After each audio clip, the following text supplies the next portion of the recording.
Hello and welcome to another episode of Drawing While Rambling.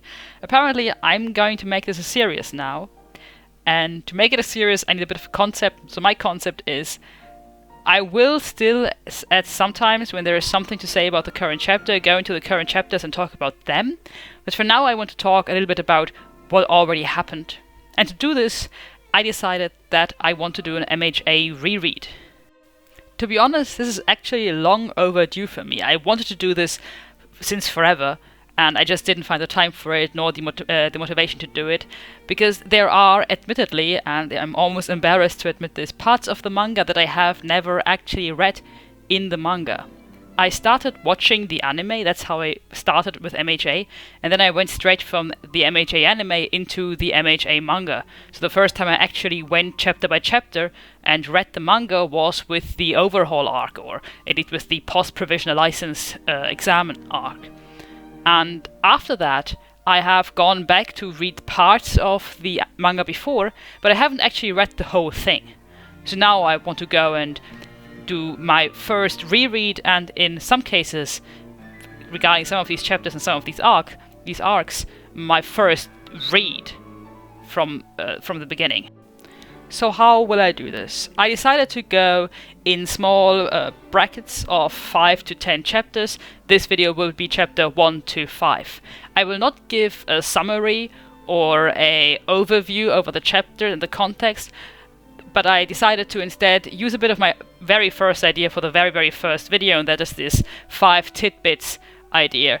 I don't want to talk about 5 tidbits exactly, but about certain bits and pieces here and there, might be 5, might be 10, might be 20 even, that I find curious now on the reread. These might be things that I didn't notice the first time I watched the anime or the first time I read the manga. These might be things that in hindsight maybe look a little bit different or get a little bit of a different meaning to it. Or these might be things that, even though I noticed them the first time I read them, I still notice them now because they are just so interesting. MHA Chapter 1. The first thing I want to talk about is Hero Society. More specifically, I want to talk about how heroes and villains are perceived in public. This is very interesting considering more current developments in the manga, especially in chapter 299, when we're following Best Jeanist and Hawks around and see a little bit of the public reaction to heroes, because there's a sharp contrast to chapter 1. Of course, this was something we all knew. We knew that the times changed, but I find it curious that looking at chapter 1 again, there were a few things where I already saw a bit of a subtle criticism of Hero Society even back then. This is done in chapter 1 in 3 parts. First, there is Kamui Wood's first appearance, which was to me very strikingly odd, because we are first introduced to a situation where a giant mutant villain is rampaging through the city, and somebody from the crowd explains to us what apparently happened, and that is that this villain tried to steal a purse, was then cornered by authorities, presumably presumably cornered by heroes, and then lashed out. Then we are shown Kamui Woods, who essentially says that this hero is purely evil. He's very evil for being somebody who uses his quirk in public during rush hour, who commits robbery and assault. And because of that, he is so evil and he is now going to be punished.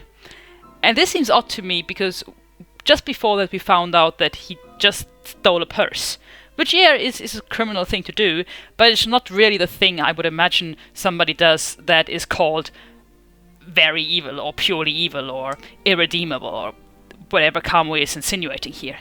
Even the list of crimes that Kamui Woods lists down, which is at the top, public usage of quirks in public during rush hour, and then followed by robbery and assault. It's not a great list, of course. It's not something you should do, but it's not the worst list of crimes anybody has ever committed. And for Kamui Woods to be not just not understanding, but so harsh in his judgment of this mutant, it's already kind of odd. The second time Hero Society is kind of subtly criticized is with the entrance of Mount Lady. And that is Mount Lady enters the scene during the time when Deku, in his narration, explains to us that heroes are getting government pay, fame, and glory. She clearly is just there for the fame and glory. She shows the press her ass. But more importantly, when she comes in, she causes a lot of destruction. Kamui would seem to have the situation almost under control. The villain himself caused a bit of destruction, but not that much, even though he's gigantic and powerful. And then Mount Lady comes in, seemingly for no reason whatsoever, because Kamui would seem to have the situation under control all by himself. She comes in, she destroys the bridge, or at least the balustrade of the bridge, causes more destruction than the villain ever did. And she did all that for her great entrance. And nobody criticizes her for that. The third and last bit where Hero Society is criticized is this time during the incident with the sludge villain and Bakugo. And that is, we have all these heroes here who nobody does anything for Bakugo because they all, for whatever reason, are not suited for this situation. This stands in sharp contrast to what we see later on in, for example, the Endeavor Agency arc, where we have Endeavor, a character who does all the jobs. Of course, it stands in sharp contrast to heroes like All Might, who does everything, and it stands in sharp contrast to even young heroes like Shoto, Bakugo, and Deku, when they have their hero license, who really involve themselves in every situation, whether it pertains to them or not, whether it gives them glory or not, whether it's suited for their skills or not.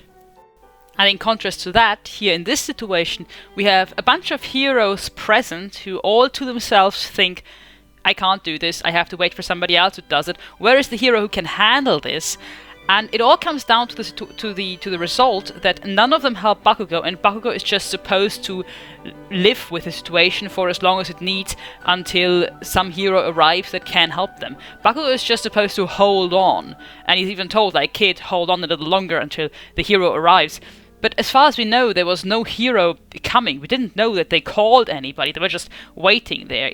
At the end, it turns out that Deku arriving and helping and pushing All Might to help himself was what saved Bakugo's life. If they hadn't been there, Bakugo might have died in the presence of 4 or 5 heroes. And the most shocking thing of this all is that this is something the crowd actually noticed. Like, this whole crowd was standing there, and they were all talking about, why are the heroes not doing anything? What are they waiting for? There's a middle schooler there in danger. And then we see the front image of the crowd. When we see them whisper, we see them from the back, because Midoriya just comes in and sees the situation, and he listens to what they are saying, and then the camera shifts basically. In the next panel, we see their faces. And the shocking thing to me was something I didn't notice, I think the first time I read it, or at least I forgot it, is that they were all smiling. This was very shocking for me, because obviously from what they spoke about just earlier, they were aware that the heroes weren't doing anything. They were aware that a middle schooler is in mortal danger at the moment, and they are still smiling, because for them it's still entertaining. It's not something where they have to do anything, because the heroes are supposed to solve this issue.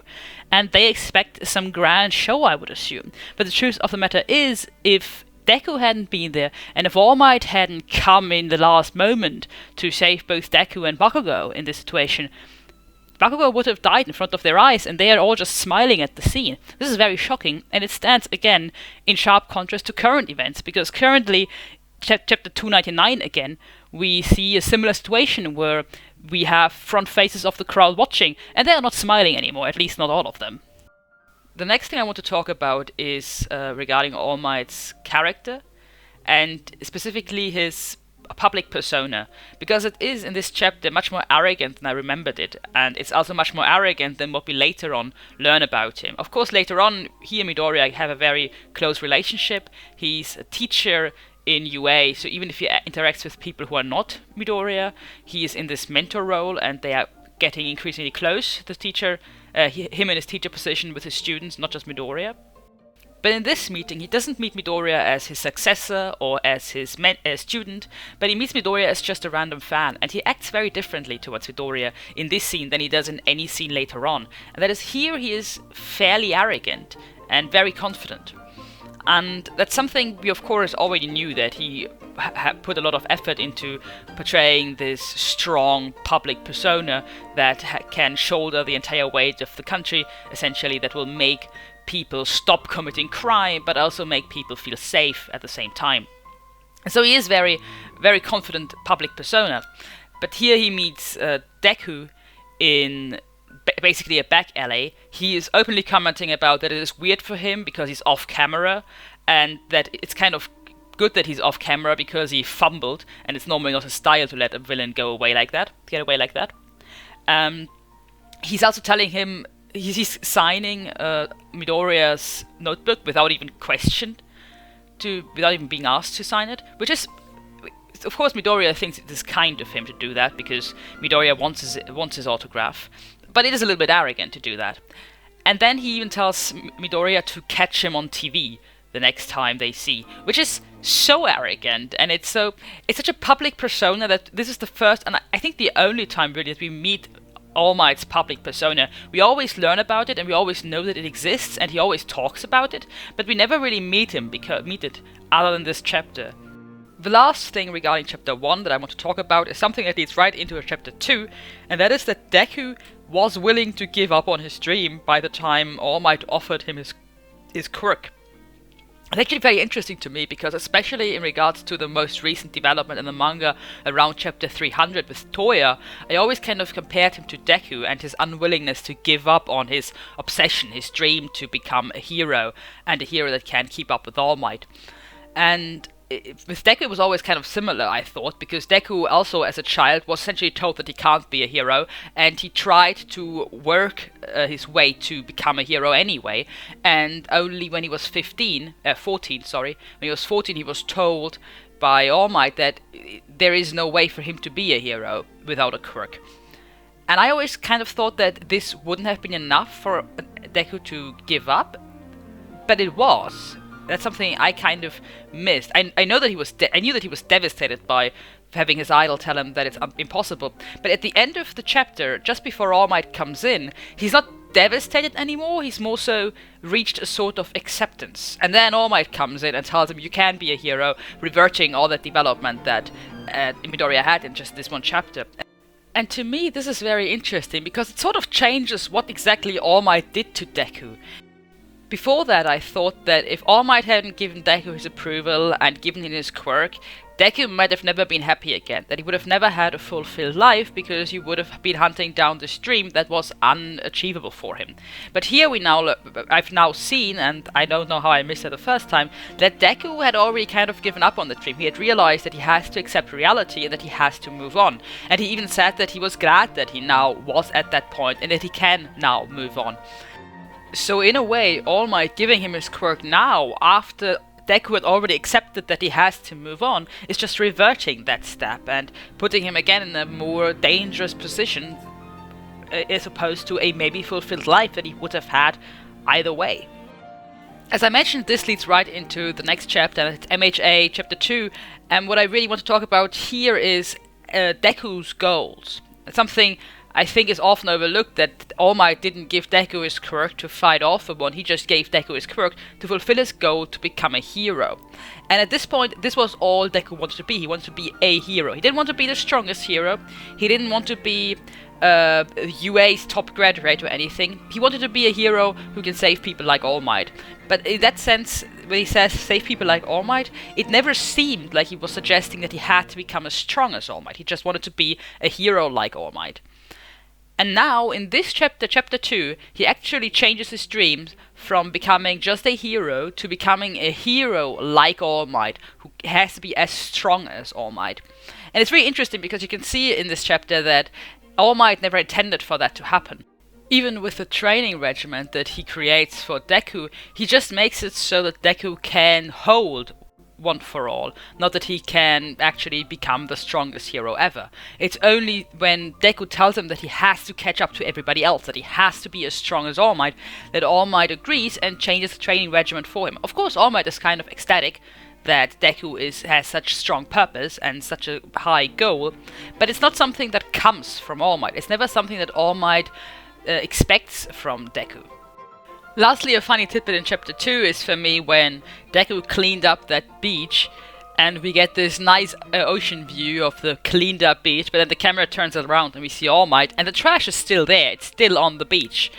And for a moment I thought that they just moved the trash from one place to the next, but then later on in chapter 5 we learned that the trash was actually removed completely. So I assume All Might must have paid somebody to carry that away.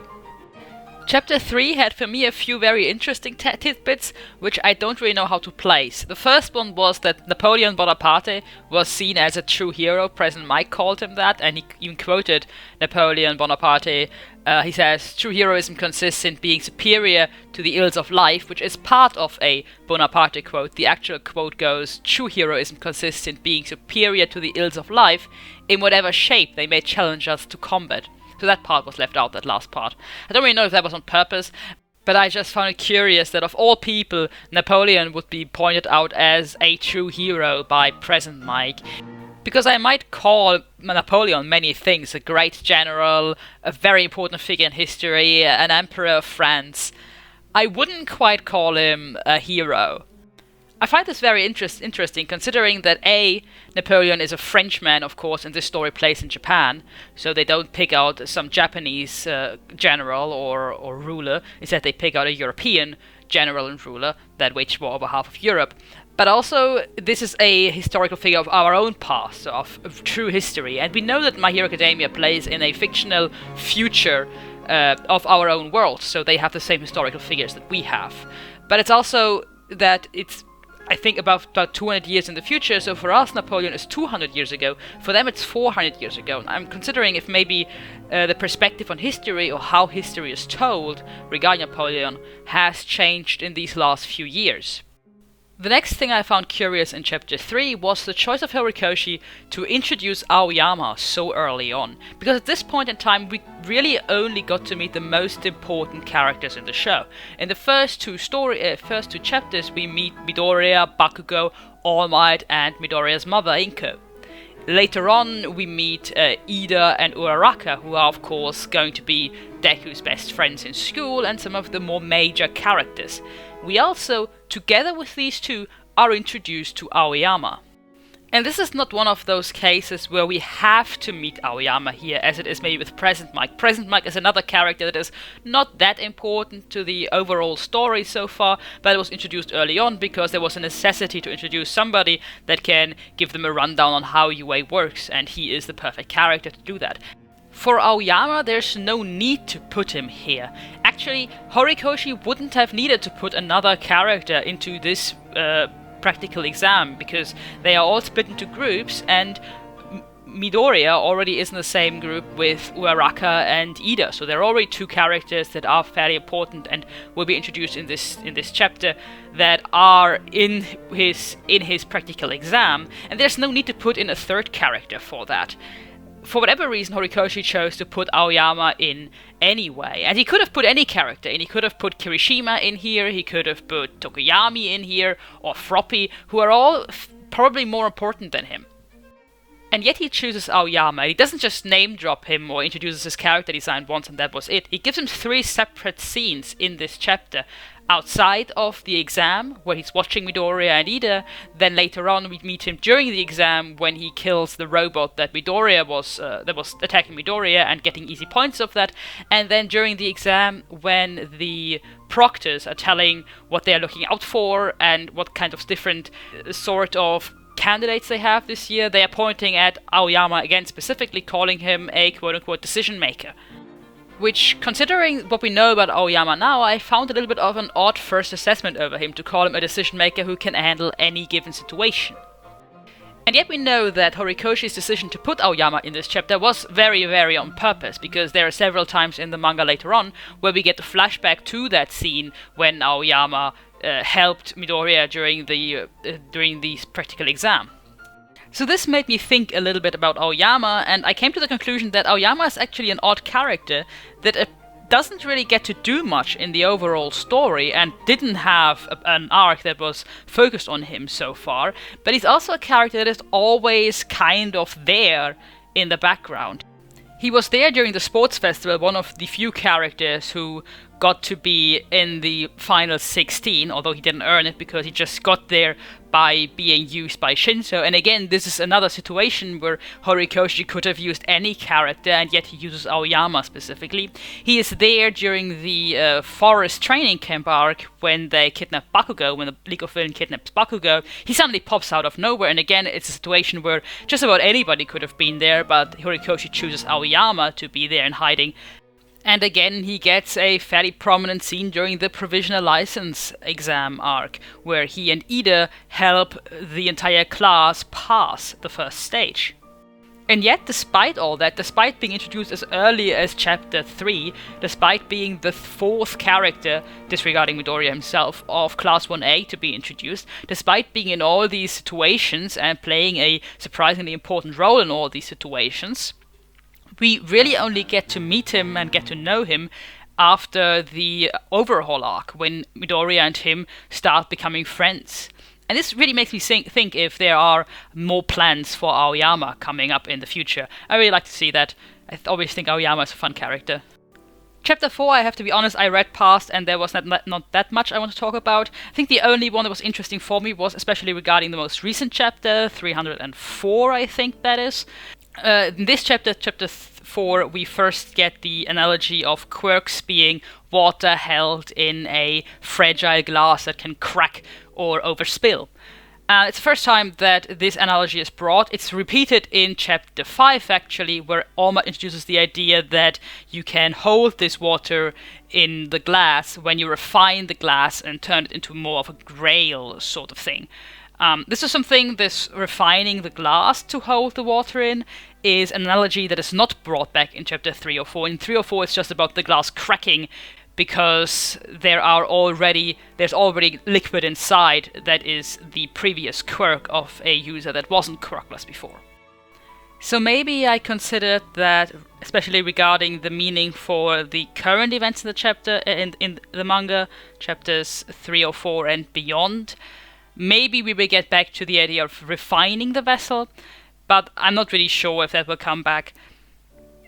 Overall, this was all I had to say about Chapter 4, so not that much to talk about in this chapter. However, Chapter 5 had a few small tidbits I found interesting. The first is that we actually got almost the top 10 in the practical exam. That's, of course, I read that back then too, but because I didn't know the characters yet, the names didn't mean much to me. Now I know that of the 8 names that we got as part of the top 10, the panel actually doesn't show the number 5 and the number 10 position. But of the 8 names, 6 of these children will then be students of Class 1A, and the other 2 are Ibara and Tetsu. The, I think, interesting thing about this list is that apart from the overweight that the 1A characters have, because there are far more 1A characters in this list than there are 1B characters, which makes me kind of think of what criteria they used to put these children together and how they decided that these characters would go to 1B and these characters would go to 1A. But apart from that differentiation between these two classes, it's also interesting that really the top names, the ones who ranked highest on this list, were also later on the characters that are most important in the class, really. Those are Bakugo, Kirishima, Ochako, Ida, Midoriya, and Tokoyami.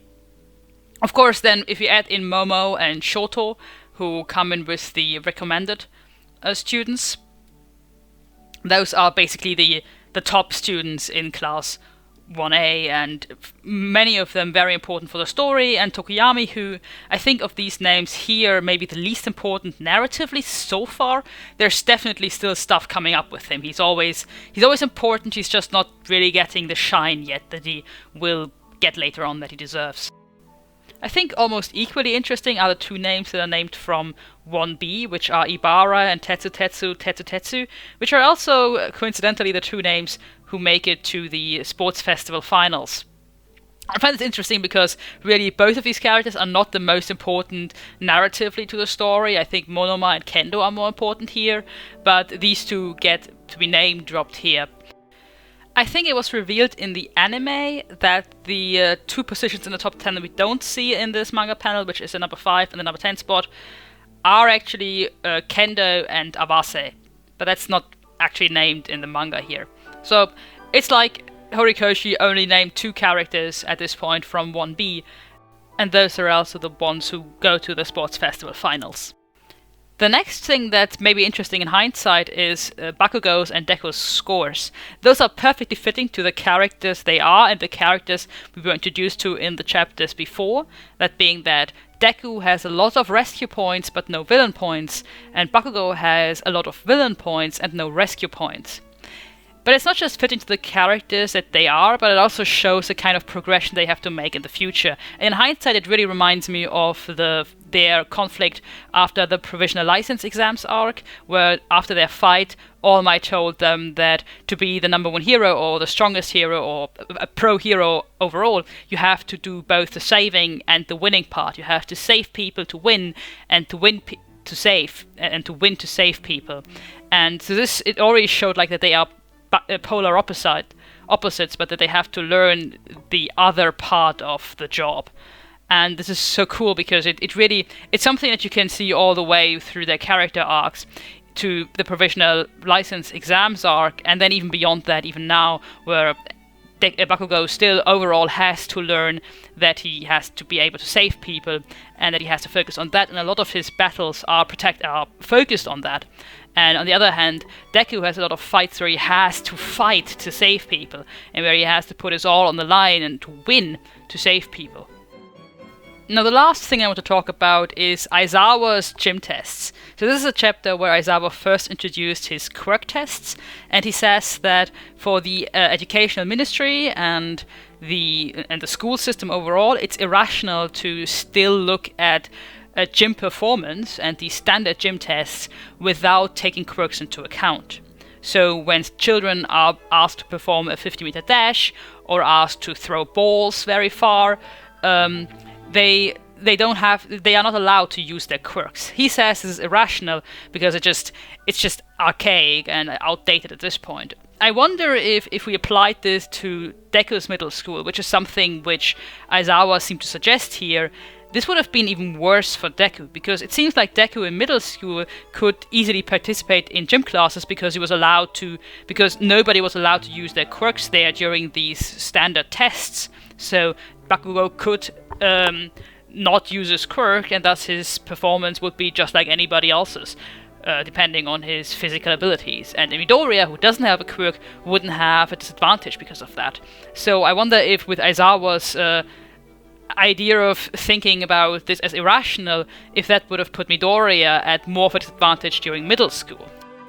So this kind of made me think about the scene during Sports Festival when Izawa spoke about Shinso's quirk and said that somebody like Shinso with a non-physical quirk would be at a disadvantage during the entrance exam, so there's no wonder that he didn't make it to the hero course, and that the exam for being so focused on physical quirks is maybe outdated or unfair.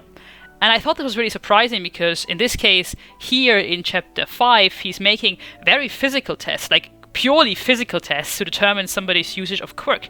And somebody like Shinso wouldn't have passed these quirks any better than somebody like Midoriya would have, who doesn't have a quirk. Which kind of surprised me because it seems to go two opposite directions. Because here he puts a lot of emphasis on the physical abilities of the skill within these gym classes, but then in Sports Festival he specifically criticizes the UA entrance exams for putting so much emphasis on the physical skills. So at first I kind of considered if he meant that the quirks should be taken into account in the sense that kids should be able to use their quirk, but depending on their quirks, they would also be expected to meet higher standards. For example, somebody with a physical quirk would have to meet a higher standard and run faster than somebody with, for example, Shinso's quirk or no quirk at all. But then we know, of course, during the actual tests that he's making, that I will talk about in the next chapter, he doesn't really take this into account. He just writes down the exact score they have and compares them based on their total results.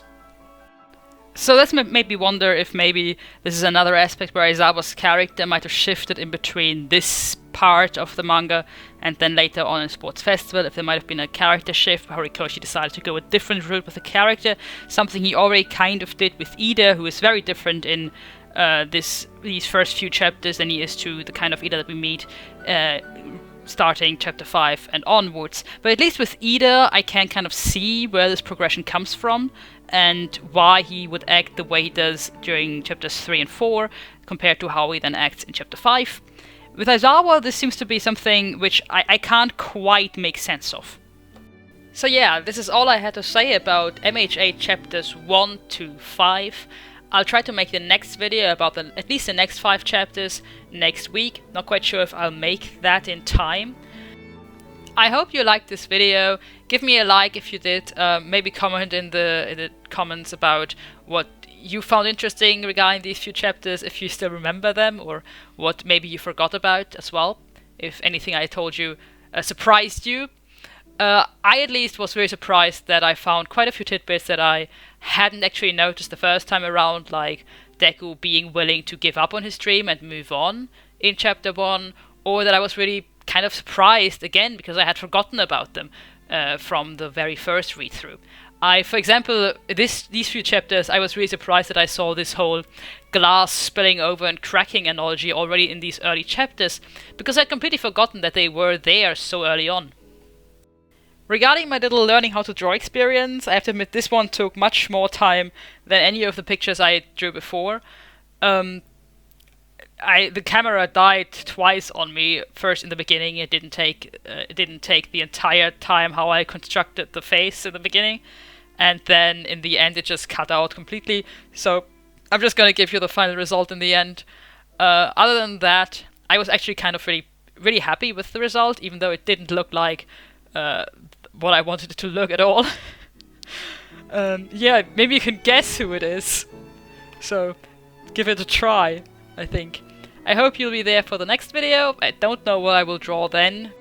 If you have a suggestion, drop it in the comments, I think. I'm sticking with portraits because I want to do them until I can do them nice and smooth and maybe a little bit quicker without needing 4 hours to draw one. But yeah, I hope you liked it. Thanks for watching.